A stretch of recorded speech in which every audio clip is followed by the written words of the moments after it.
Good morning students, मैं नीतू चौधरी स्वागत करती हूँ आपका अपने परिवार स्वाध्याय श्री में। तो कैसे हैं आप सभी? आई होप अच्छे होंगे, स्वस्थ होंगे, घर पर होंगे, अपना और अपने परिवार वालों का ख्याल रख रहे होंगे। जैसा कि आप सभी को पता है, ये हमारी करंट अफेयर की क्लास है जो डेली सुबह 6 बजे होती है। ठीक है, आपको क्या करना है, कॉपी और पेन लेके बैठेंगे, एक एक क्वेश्चन को अच्छे से नोट डाउन करते हुए चलेंगे। तो टाइम बचाते हुए करते हैं क्लास की शुरुआत फटाफट से, क्योंकि मात्र हमारे पास आधे घंटे का टाइम होता है और आधे घंटे में क्लास कंप्लीट होनी जरूरी है। ठीक है, तो चलिए शुरुआत करते हैं फर्स्ट क्वेश्चन से। तो आज का हमारा फर्स्ट क्वेश्चन क्या है कि मुख्यमंत्री बागवानी बीमा योजना, कौन सी योजना? मुख्यमंत्री बागवानी बीमा योजना का फसल बीमा पोर्टल किस राज्य सरकार ने लॉन्च किया है? मुख्यमंत्री बागवानी बीमा योजना का फसल बीमा पोर्टल किस राज्य सरकार ने लॉन्च किया है? तो ये किया है हरियाणा राज्य सरकार ने। दूध घाट की नगरी हरियाणा राज्य सरकार। बात करें हरियाणा की, तो हरियाणा के 14 जिले किसमें शामिल है? दिल्ली एनसीआर के क्षेत्र में आते हैं। ठीक है, बात करते हैं हरियाणा की। तो हरियाणा की सबसे पहले बात करेंगे कैपिटल की। सबसे पहले क्या पूछी जाती है? कैपिटल। राजधानी क्या है? चंडीगढ़ है। पंजाब की और हरियाणा की दोनों की राजधानी क्या है? चंडीगढ़।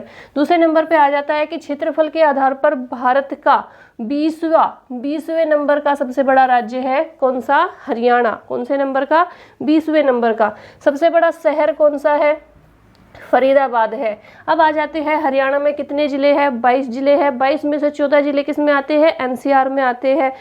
अब आ जाती है गठन की बात। हरियाणा का गठन कब हुआ था? 1 नवंबर 1966 को हुआ था। राज्यपाल कौन है? बंडारू दत्तात्रेय। कौन है? बंडारू दत्तात्रेय। मुख्यमंत्री की बात करें तो मनोहर लाल खट्टर वहां पर मुख्यमंत्री है। विधानसभा सीटें कितनी है? 90 है। लोकसभा सीटें कितनी है? 40 है। और बात करें राज्यसभा सीटों की, तो राज्यसभा सीटें कितनी है? 5 है। ठीक है, एक बार फिर से देख लेंगे। राजधानी हरियाणा की चंडीगढ़ हो जाती है। 20वां राज्य है क्षेत्रफल के आधार पर भारत का। सबसे बड़ा शहर फरीदाबाद है। 22 जिले हैं। 1 नवंबर 1966 को गठन हुआ था। राज्यपाल बंडारू दत्तात्रेय, मुख्यमंत्री मनोहर लाल खट्टर। विधानसभा सीटें 90 है, लोकसभा सीटें 10 है और राज्यसभा सीटें 5 है। बात करते हैं कि हरियाणा को क्या कहा जाता है? भारत का ग्रीनलैंड कहा जाता है। हरियाणा को याद रखेंगे, हरियाणा को भारत का ग्रीनलैंड भी कहा जाता है। अब आ जाती है प्रमुख राष्ट्रीय उद्यान की बात, यानी हरियाणा के कौन कौन से प्रमुख राष्ट्रीय उद्यान हैं और कौन कौन से वन्य जीव अभ्यारण्य हैं। तो हरियाणा में 2 ही राष्ट्रीय उद्यान है। कौन सा? सुल्तानपुर नेशनल पार्क, ये गुड़गांव में है, और कलेसर राष्ट्रीय उद्यान ये यमुनानगर में है। 2 ही प्रमुख राष्ट्रीय उद्यान है, सुल्तानपुर नेशनल पार्क और कलेसर राष्ट्रीय उद्यान। अगर वन्य कृषि मंत्री की बात करें तो हरियाणा के कृषि मंत्री कौन है? जेपी दलाल है। अब आ जाते हैं वन्य जीव अभ्यारण्य। कुछ प्रमुख वन्य जीव अभ्यारण्य है, जैसे कलेसर वन्य जीव अभ्यारण्य है, जैसे भिंडावास वन्य जीव अभ्यारण्य है, छिलछिला वन्य जीव अभ्यारण्य है और खपरवास वन्य जीव अभ्यारण्य है। ये कुछ प्रमुख है, और भी है लेकिन जो इम्पोर्टेंट है वो हमने यहाँ पर लिए हैं। ये प्रमुख हरियाणा के वन्य जीव अभ्यारण्य हो जाते हैं, और ये 2 वहाँ पर क्या है? राष्ट्रीय उद्यान है। चलिए फटाफट से नोट डाउन कीजिए या स्क्रीनशॉट लीजिए। नेक्स्ट क्वेश्चन पे चलेंगे। क्वेश्चन नंबर 2 कि हाल ही में किस शहर ने भारत की पहली स्टील स्लैग सड़क का निर्माण किया है? बताइए किसने किया है पहली स्टील स्लैग सड़क का निर्माण? एक सेकंड। तो किसने किया है? सूरत ने किया है। सूरत, मुंबई ने। कहाँ पर? सूरत में ये सड़क बनी है, महाराष्ट्र में। ठीक है, सॉरी, गुजरात में ये सड़क बनी है। सूरत कहाँ पर है? गुजरात में। तो जो ये स्टील स्लैग सड़क है, इसमें किस चीज का वो किया गया है? यूज किया गया है।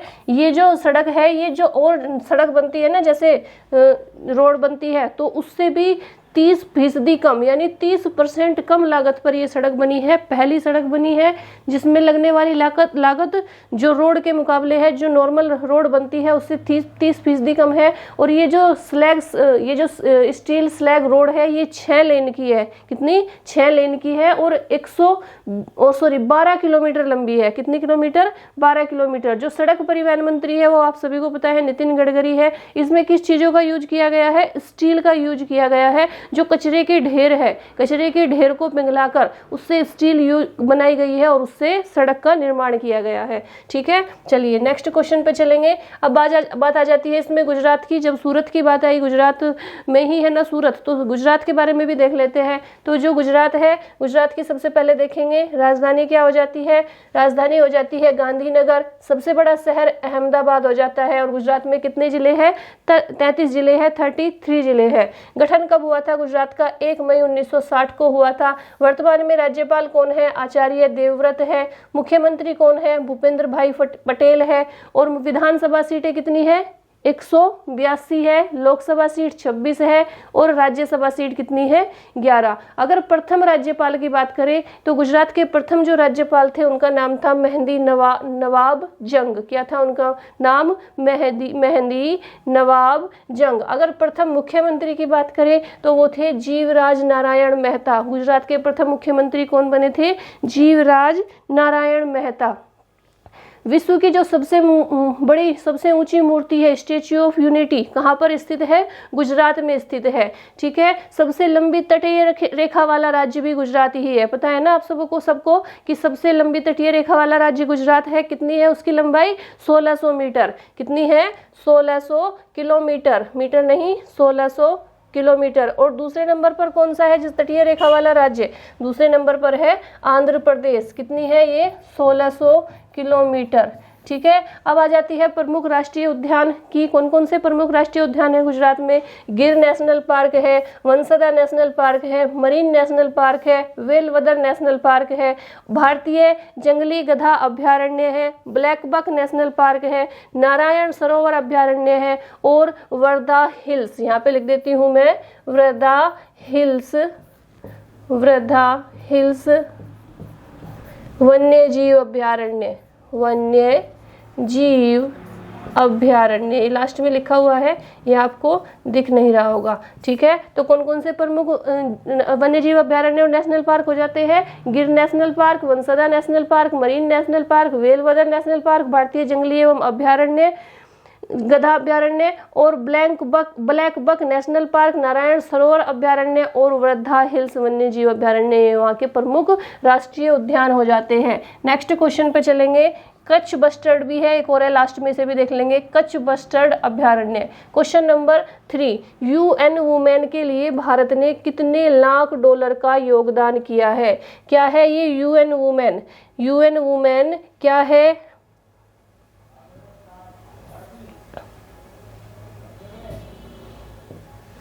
इसके लिए भारत ने क्या किया है? कितने लाख डॉलर का योगदान किया है? तो 5 लाख डॉलर का योगदान किया है। जो UN वुमेन है वो क्या है? ये एक जो संगठन है वो क्या करता है? महिलाओं, किसानों और हाथ से मैला साफ करने वालों को क्या करता है? समर्थन देने के जरिए महिलाओं की आर्थिक सशक्तिकरण को मजबूत करता है। और इसका जो कार्य है वो घरेलू हिंसा से लेकर तस्करी और सार्वजनिक स्थलों पर हिंसा बंद करने का काम है। किसका? UN वुमेन का। UN वुमेन की स्थापना की बात की जाए तो कब हुई थी UN वुमेन की स्थापना? संयुक्त राष्ट्र सुधार एजेंडा के तहत हुई थी। और भारत में इसकी स्थिति कब आई थी, यानी भारत में इसकी शुरुआत कब हुई थी? 1988 से यूनिफेम के रूप में हुई थी। पहले इसका नाम क्या था?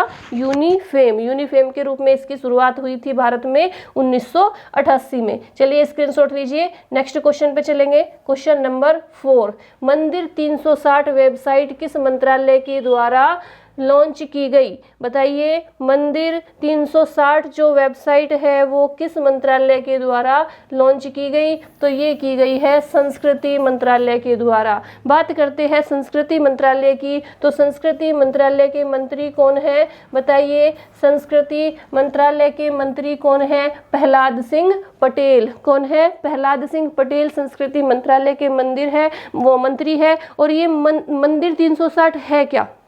ये क्या है, एक डिजिटल प्लेटफॉर्म है। इसके माध्यम से क्या होगा कि हम कहीं से भी, पूरे विश्व में हम कहीं से भी बैठकर हिंदू धर्म के जितने भी मंदिर हैं उनके दर्शन कर सकते हैं। किसी भी स्थान से 12 ज्योतिर्लिंग और 4 धाम के दर्शन कर सकते हैं। इस वेबसाइट की मदद से कोई भी सबसे पवित्र हिंदू तीर्थ स्थलों की भव्यता को देख सकता है डिजिटल रूप से। और यह वेबसाइट भक्तों को क्या कराती है, ई प्रसाद, ई दर्शन और ई आरती के साथ अन्य कई सेवाओं की भी अनुमति प्राप्त करती है। ठीक है, जो मंदिर 360 है वो क्या है कि इसके माध्यम से हम पूरे हिंदू धर्म के जितने भी 12 ज्योतिर्लिंग है, 4 धाम है, जितने भी मंदिर है, जितने भी सब कुछ हिंदू धर्म से जुड़े हुए जो स्थल है वो देख सकते हैं। और उसी के माध्यम से ई प्रसाद, ई आरती और ई भक्ति का क्या उठा सकते हैं, लाभ उठा सकते हैं। चलिए नेक्स्ट क्वेश्चन पे चलेंगे। क्वेश्चन नंबर 5 कि पहला सी ऑटो स्टैंड किस राज्य की पुलिस ने स्थापित किया है। पहला सी ऑटो स्टैंड किस राज्य की पुलिस ने स्थापित किया है, तो किस राज्य की पुलिस ने किया है, आंध्र प्रदेश की। किसने किया है, आंध्र प्रदेश की पुलिस ने ये पहला सी ऑटो स्टैंड स्थापित किया है। बात करते हैं आंध्र प्रदेश की, तो आंध्र प्रदेश की सबसे पहले बात करेंगे कैपिटल की। कैपिटल क्या हो जाती है, अमरावती हो जाती है। एक दिन मैंने क्लास में गलती से क्या आंध्र प्रदेश की जगह वो मध्य प्रदेश सोचा और उसकी राजधानी मैंने भोपाल लिखा दी। तभी बच्चों के कमेंट आने शुरू हो गए कि आंध्र प्रदेश की राजधानी भोपाल नहीं है। मुझे भी पता है भोपाल नहीं है, लेकिन वो कभी कभी मिस्टेक से हो जाता है कि माइंड में कुछ और चल रहा होता है। हम पढ़ा रहे थे यहाँ पे आंध्र प्रदेश, लेकिन दिमाग में आ गया मध्य प्रदेश, तब मैंने मध्य प्रदेश की वहाँ पे लिखा दी। ठीक है, तो कभी कभी गलती हो जाती है थोड़ा सा। तो जो हाँ यहाँ पे खड़े हैं तो कुछ तो आता ही होगा, कुछ तो समझते ही होंगे ना। चलिए तो अब देख लेते हैं। पहले 3 राजधानी थी, कौन कौन सी थी, कुर्नूल, विशाखापट्टनम और अमरावती। अब क्या हो गई है, फाइनल अमरावती हो गई है। ठीक है, सबसे बड़ा शहर कौन सा माना जाता है आंध्र प्रदेश का, विशाखापट्टनम माना जाता है। कितने जिले हैं आंध्र प्रदेश में, 26 जिले हैं। राजभाषा तेलुगु है। 1 नवंबर 1956 को गठन हुआ था। और सबसे मेन चीज है याद रखने की कि भाषाई आधार पर बनने वाला पहला राज्य है आंध्र प्रदेश। राज्यपाल कौन हो जाते हैं, विश्वभूषण हरिचंदन हो जाते हैं। मुख्यमंत्री जगन मोहन रेड्डी हो जाते हैं। विधान परिषद में 58 सीटें हैं और विधानसभा में कितनी सीटें हैं, 176 सीटें हैं। राज्यसभा में 11 सीटें हैं और लोकसभा में 25 सीटें हैं। गुजरात के बाद दूसरे नंबर पर, पहले नंबर पर मैंने किसकी तटीय रेखा बताई थी सबसे लंबी, गुजरात की। दूसरे नंबर पर किसकी है, आंध्र प्रदेश की। कितने किलोमीटर है, 972 किलोमीटर। गुजरात की कितनी है, 1600 किलोमीटर, याद रखेंगे। ठीक है, तो गुजरात के बाद दूसरे नंबर पर सबसे लंबी तटीय रेखा वाला राज्य है गुजरात। भाषाई आधार पर बनने वाला पहला राज्य है, क्या है, आंध्र प्रदेश। अभी भी गुजरात निकला ना मुंह से, तो दूसरे नंबर पर आंध्र प्रदेश, पहले नंबर पर गुजरात तटीय रेखा वाला। और भाषाई आधार पर बनने वाला पहला राज्य आंध्र प्रदेश। ठीक है, राजकीय पशु की बात करें कि आंध्र प्रदेश का राजकीय पशु कौन सा है, चिंकारा है। राजकीय पक्षी की बात करें तो नीलकंठ है। राजकीय खेल की बात करें तो कबड्डी है। लोक नृत्य कुचिपुड़ी है। और राजकीय फूल है कुमुद। क्या है, फूल। अब बात करते हैं प्रमुख राष्ट्रीय उद्यान की, यानी राष्ट्रीय उद्यान आपके एग्जाम में बहुत पूछे जाते हैं। ठीक है, तो आपको पता होना चाहिए। अगर आपने किसी भी स्टेट को अच्छे से पढ़ा है तो उससे रिलेटेड ही नाम उनके राष्ट्रीय उद्यान वन्य जीव अभ्यारण्य के होंगे, यानी कहीं ना कहीं वो नाम पूरे आंध्र प्रदेश में, पूरे गुजरात में कहीं ना कहीं आए होंगे। एक बार जिला दर्शन आपको जरूर करना है। जितने भी मैंने पिछले क्लास में क्या पढ़ाए हैं, स्टेट पढ़ाए हैं, बहुत सारे स्टेट कंप्लीट हो चुके हैं। वहाँ पर जाकर प्लेलिस्ट में जाकर वहाँ से स्टेट को कंप्लीट कर लीजिए। 20 से 25 मिनट में मात्र एक स्टेट कंप्लीट हो जाता है, पूरी जानकारी उसकी आपको मिल जाती है। बस उसी से रिलेटेड क्वेश्चन पूछे जाते हैं। और पूरे डिटेल में तो आपसे पूछेंगे नहीं कि पूरा इतिहास लिखने के लिए बोलेंगे कि गुजरात का पूरा इतिहास लिखिए। बस आपको पता होना चाहिए कि आंध्र प्रदेश में कौन कौन सी चीज़ें हैं, कौन कौन से स्थान है, कौन से मंदिर है, कौन सी नदियाँ हैं, कौन सी झीलें हैं, कौन से वन्य जीव अभ्यारण्य है, कौन से राष्ट्रीय उद्यान है, कौन सी भाषा है, कौन सी विधानसभा में कितनी सीटें हैं। बस ये सारी चीजें तो याद करनी है आपको।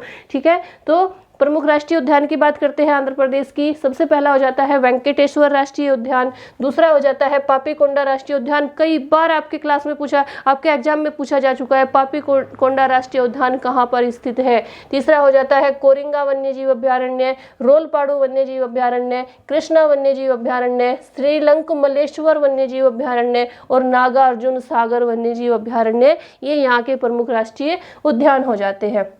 बात करते हैं नेक्स्ट क्वेश्चन की, WHO ने किस कोविड वैक्सीन को का जो सप्लाई है वो बंद कर दी है। WHO ने किस कोविड वैक्सीन की सप्लाई बंद कर दी है, यानी WHO यानी विश्व स्वास्थ्य संगठन, वर्ल्ड हेल्थ ऑर्गेनाइजेशन, ठीक है, क्या बोलते हैं इसे, वर्ल्ड हेल्थ ऑर्गेनाइजेशन।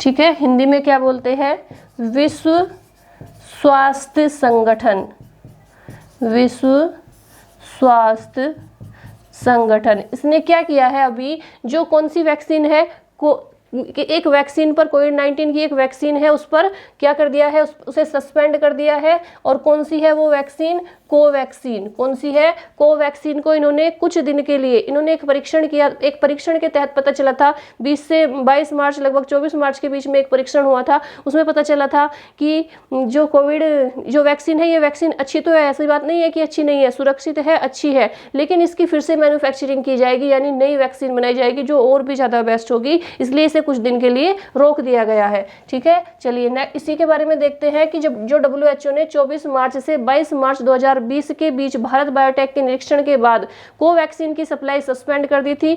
और WHO ने कहा कि ये वैक्सीन सुरक्षित है, घबराने की बात नहीं है, ये 22 से 24 मार्च कर लेंगे, इधर उधर लिखा हुआ है, ठीक है, कोई बात नहीं है, लेकिन अच्छी मैन्युफैक्चरिंग अपनाने तक यह सस्पेंड रहेगी, यानी जो नई बनेगी वैक्सीन तब तक यह सस्पेंड रहेगी।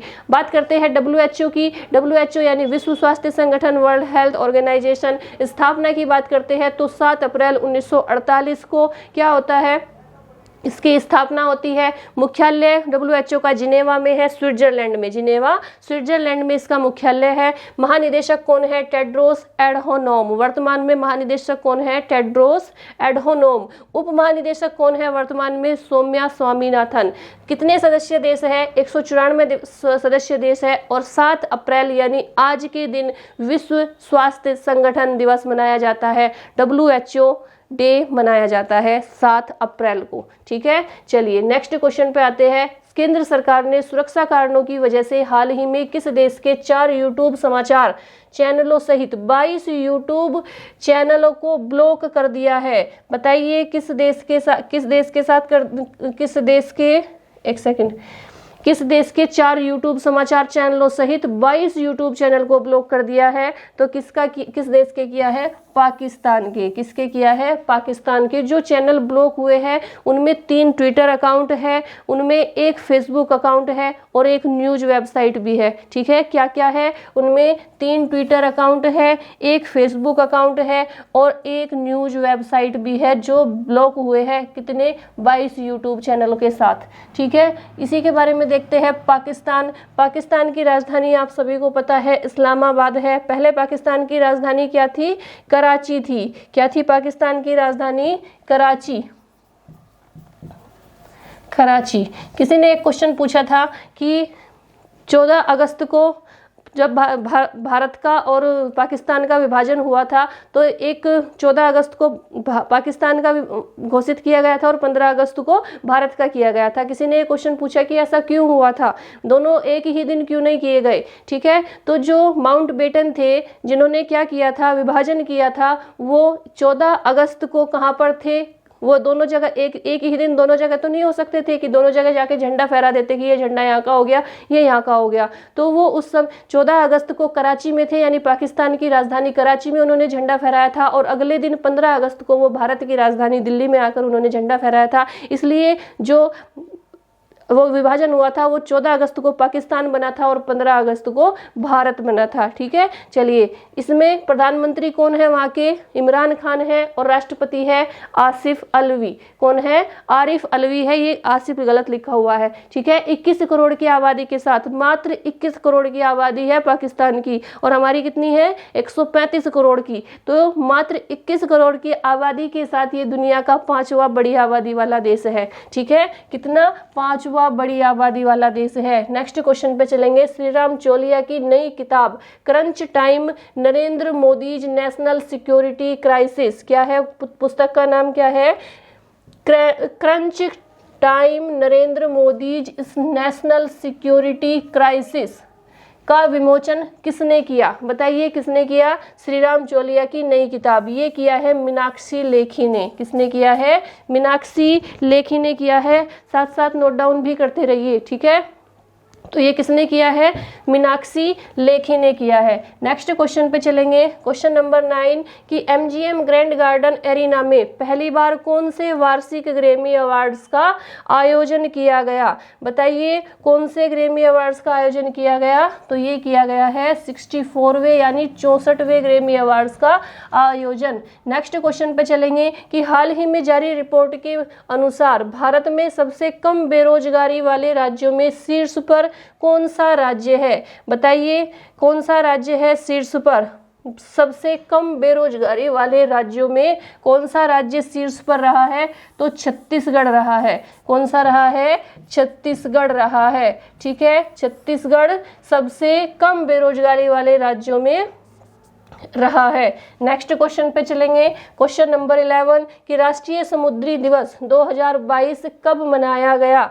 बताइए राष्ट्रीय समुद्री दिवस 2022 कब मनाया गया? तो ये मनाया गया 5 अप्रैल को और 2022 में इसकी थीम क्या थी? कोविड-19 से परे सतत शिपिंग। क्या थी अब की बार इसकी थीम? कोविड-19 से परे सतत शिपिंग। 5 अप्रैल को मनाया गया राष्ट्रीय समुद्री दिवस। ठीक है, और आज क्या है? WHO डे यानी विश्व स्वास्थ्य संगठन दिवस। विश्व स्वास्थ्य संगठन दिवस। ठीक है, चलिए नेक्स्ट क्वेश्चन पे चलेंगे। ये कंप्लीट हो गए हमारे 11 क्वेश्चन। इसके बाद आ जाती है हमारी आज की पुस्तक। आज की पुस्तक कौन सी है? अकबरनामा के लेखक बताइए कौन है? अकबरनामा के लेखक। और आज का हमारा इतिहास का प्रश्न है कि किसके काल में बोर्ड ऑफ रेवेन्यू की स्थापना हुई थी? बताइए बोर्ड ऑफ रेवेन्यू की स्थापना किसके काल में हुई थी? दोनों क्वेश्चन का जवाब आप लोग मुझे कमेंट बॉक्स में देंगे। इसके बाद आ जाता है हमारा मधुशाला। मधुशाला के लेखक कौन है? ये हमारा कल का क्वेश्चन था। कल की पुस्तक थी। कल की पुस्तक में मैंने पूछा था कि आपको इसका आंसर कमेंट बॉक्स में देना है। तो मधुशाला के जो लेखक है वो कौन है? हरिवंश राय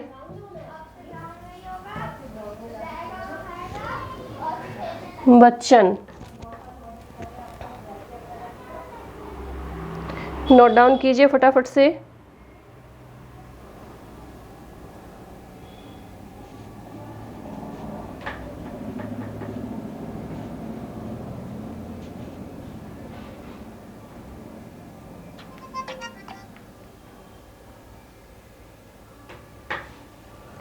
ठीक है, चलिए फोन आ गया था बीच में उठाना पड़ा। तो एक बार हरिवंश राय बच्चन क्या हो जाते हैं? इसके मधुशाला के लेखक। और जो इतिहास का प्रश्न था कि अंग्रेजों ने फूट डालो और शासन करो की जो नीति थी वो कब अपनाई थी? तो किसके काल में अपनाई थी? डलहौजी के काल में। किसके काल में? डलहौजी के लॉर्ड डलहौजी के काल में इन्होंने ये नीति अपनाई थी कि भारतीयों को कैसे अलग किया जा सकता है कि इनके अंदर फूट डालो और नीति करो, इन्हें एक दूसरे के खिलाफ भड़काओ, तभी इन्हें अलग किया जा सकता है। ठीक है, चलिए फूट डालो और शासन करो। ठीक है, ये नीति इन्होंने अपनाई थी। नेक्स्ट चलेंगे। इसके बाद कल का रिवीजन कर लेते हैं एक बार फटाफट से कि अनुराग ठाकुर ने कहां पर सूचना और प्रसारण मंत्रालय के प्रसारण सेवा पोर्टल का शुभारंभ किया? तो कहां पर किया? दिल्ली में किया। नेक्स्ट क्वेश्चन है हाल ही में मंथन आइडियाथॉन किसने लॉन्च किया? तो माधवी पुरी बिच ने लॉन्च किया, जो क्या है, सेबी की चेयरपर्सन है। एल्डोराडो मौसम वेबसाइट के अनुसार भारत के कौन से राज्य का चंद्रपुर जिला विश्व का तीसरा सबसे गर्म जिला बन गया? तो बताइए कौन से राज्य का